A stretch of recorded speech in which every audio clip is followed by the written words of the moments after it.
नमस्कार दोस्तों, आज इस वीडियो में हम लोग अमेरिकन राष्ट्रपति चुनाव की वर्तमान स्थिति की चर्चा करेंगे। मैंने पहले एक वीडियो बनाया था जिसमें अमेरिकी राष्ट्रपति चुनाव के प्रक्रिया संबंधी विभिन्न पहलुओं की चर्चा की गई थी।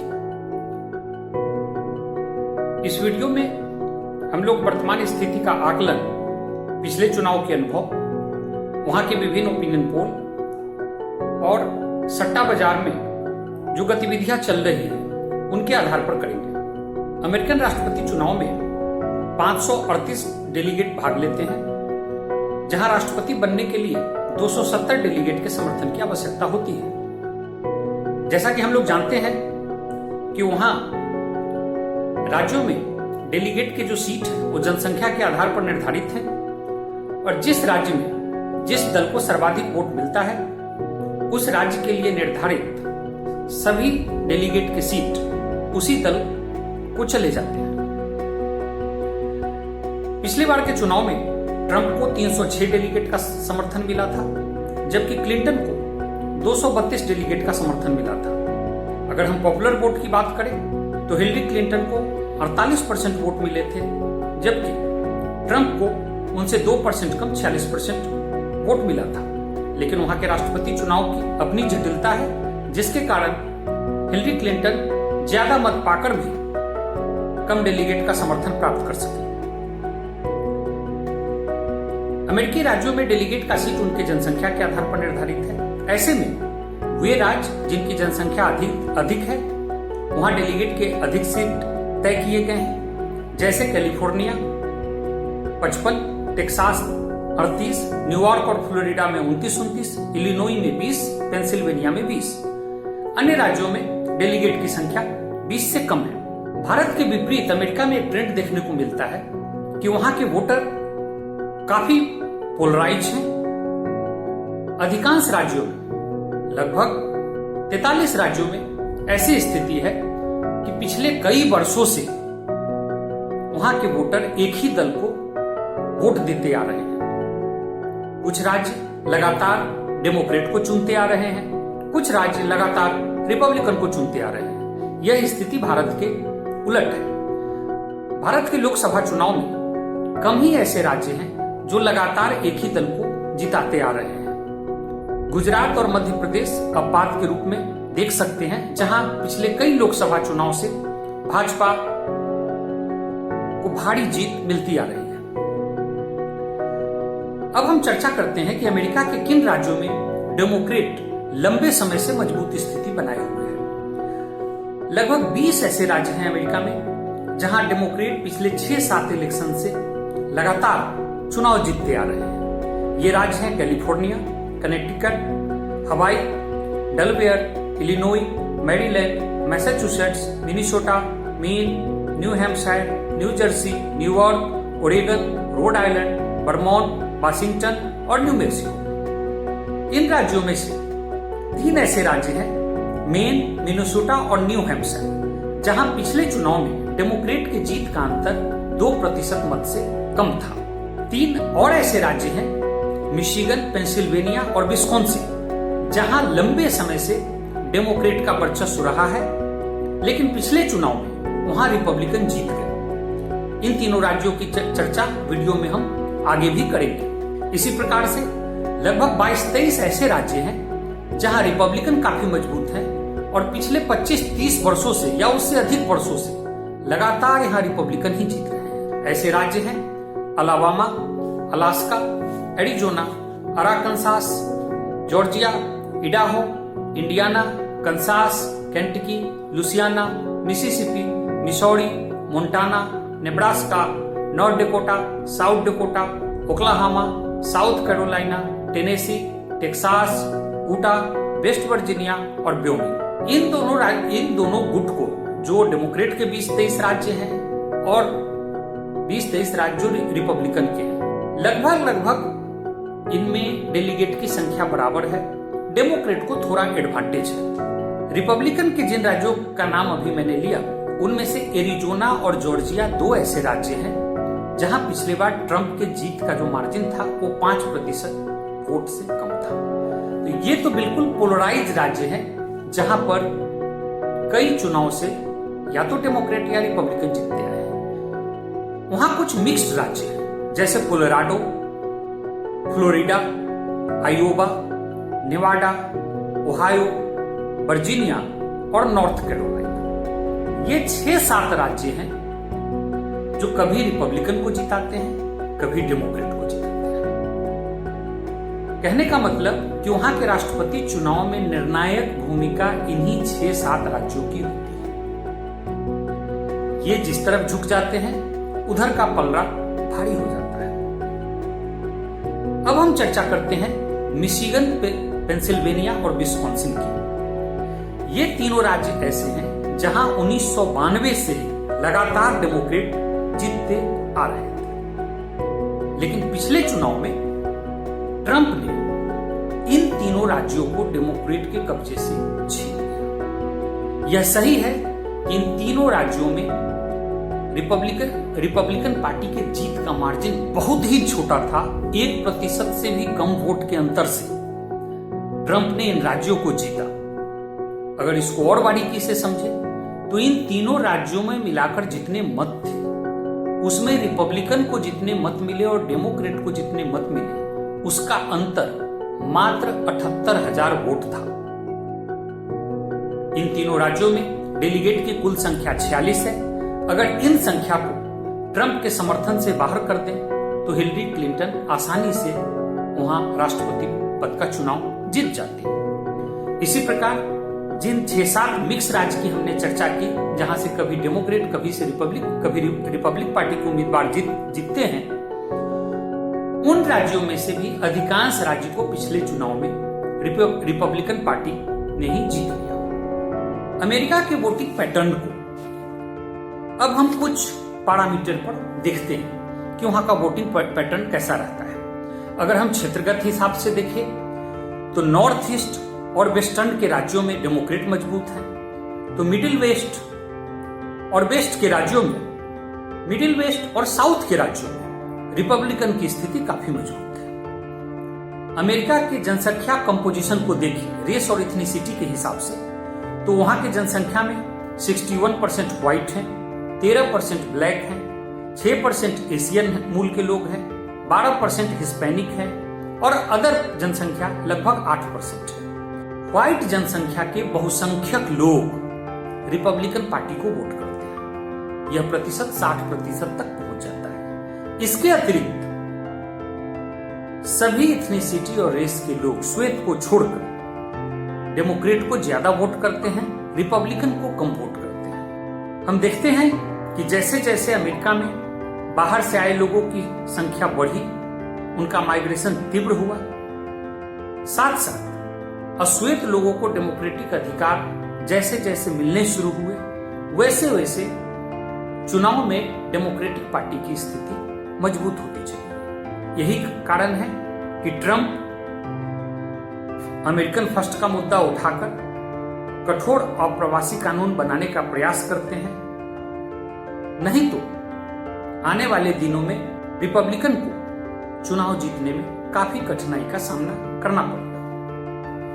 अगर हम जेंडर के हिसाब से देखें तो वहां के पुरुषों का ज्यादा वोट रिपब्लिकन को मिलता है, जबकि महिलाओं का ज्यादा वोट डेमोक्रेट को मिलता है। यहाँ ट्विस्ट यह है कि यूएसए में महिलाओं की संख्या पुरुषों से ज्यादा है।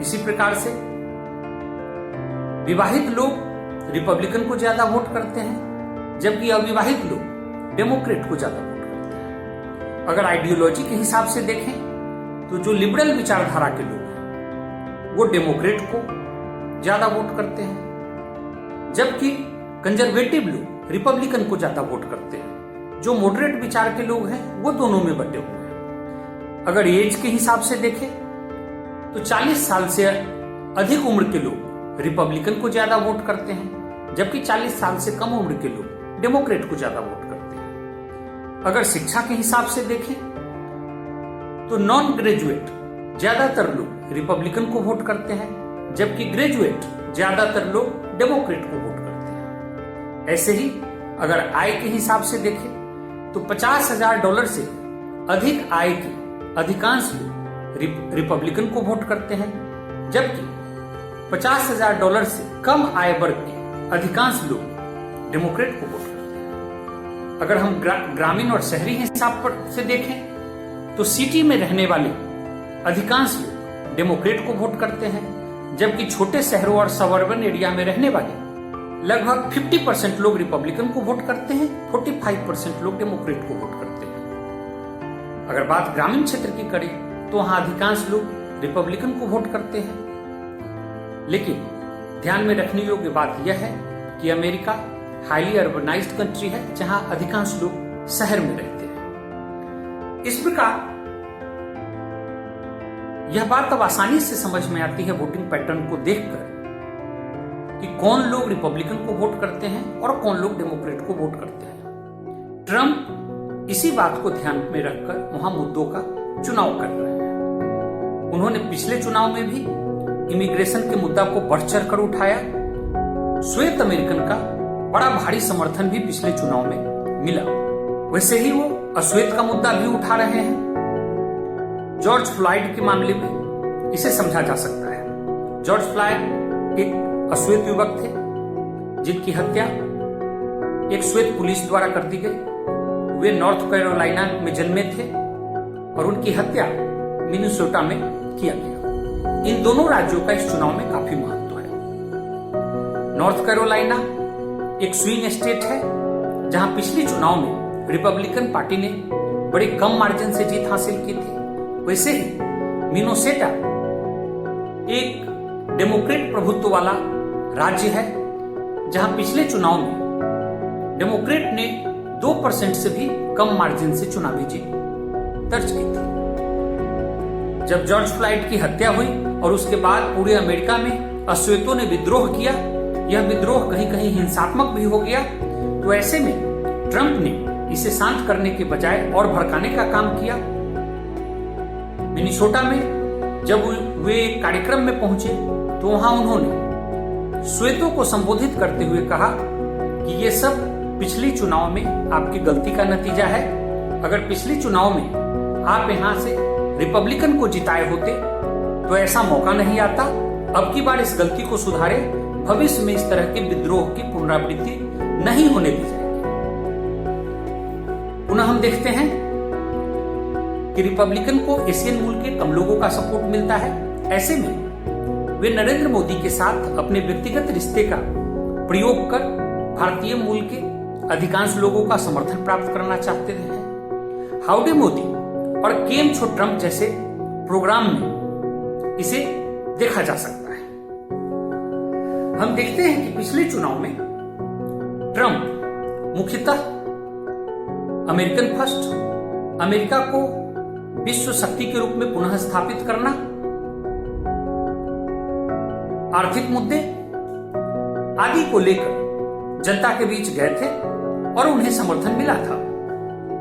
लेकिन अगर वर्तमान परिस्थिति में देखें तो फॉरेन पॉलिसी के क्षेत्र में ट्रंप असफल ही रहे हैं। उन्होंने एक एक कर कई वैश्विक संस्था से अमेरिका को बाहर कर लिया है। चीन उन्हें कई फ्रंट पर ललकार रहा है। हम कह सकते हैं कि विदेशी मामलों में अमेरिका की हैसियत पिछले 4 वर्ष में कम हुई है। इसी प्रकार अगर हम आर्थिक मामलों की बात करें तो निश्चित रूप से इस अवधि में अमेरिका की आर्थिक स्थिति अच्छी हुई। वहां पर महंगाई दर काफी कम हो गई, बेरोजगारी के दर भी कम हुए। लेकिन कोरोना के आने के बाद आर्थिक स्थिति बिगड़नी शुरू हो गई। बेरोजगारी दर काफी बढ़ गई, करोड़ों लोग बेरोजगार हो गए। और कोरोना से उपजी परिस्थिति में जो ट्रंप का असली ट्रंप कार्ड उनका आर्थिक सुधार था, उनके समय में अमेरिका की मजबूत होती आर्थिक स्थिति थी, वह भी बिगड़नी शुरू हो गई। इसी प्रकार कोरोना के निपटने में उनके द्वारा जो लापरवाही बरती गई, यह भी अमेरिका में एक बड़ा मुद्दा है। वहां के अधिसंख्यक लोगों का यह मानना है कि ट्रंप ने इसे सीरियसली नहीं लिया इससे अमेरिका का काफी नुकसान होगा। वर्तमान समय में हम देखते हैं तो वहां लगभग 2 लाख लोग कोरोना से मर चुके हैं और अभी भी उसका कहर अनवरत जारी है। ऐसे में ट्रंप पुनः राष्ट्रवाद की भावना को उभार रहे हैं। वे कोरोना के लिए लगातार चीन को जिम्मेदार बताते हैं और वे कहते हैं कि विरोधी उनसे मिले हुए हैं, डेमोक्रेट उन्हीं की भाषा बोलते हैं। इसीलिए अगर ये चुनाव जीतकर आ गए तो चाइना का वर्चस्व बढ़ता चला जाएगा। अब हम बात करते हैं वहां के ओपिनियन पोल की।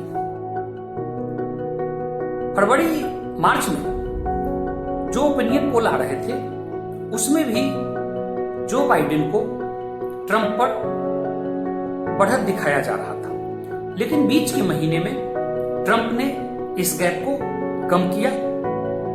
लेकिन अभी पिछले 1 महीने से जो ओपिनियन पोल आ रहे हैं, अगर उसका एवरेज हम लें तो जो बाइडेन को ट्रंप पर लगभग 60% मत का बढ़त प्राप्त है। यह बढ़त चुनाव की तिथि 3 नवंबर तक बाइडेन कायम रख पाते हैं, बढ़ा पाते हैं या गवा देते हैं, यह देखने की बात है। अमेरिका में एक रिसर्च इधर आया है।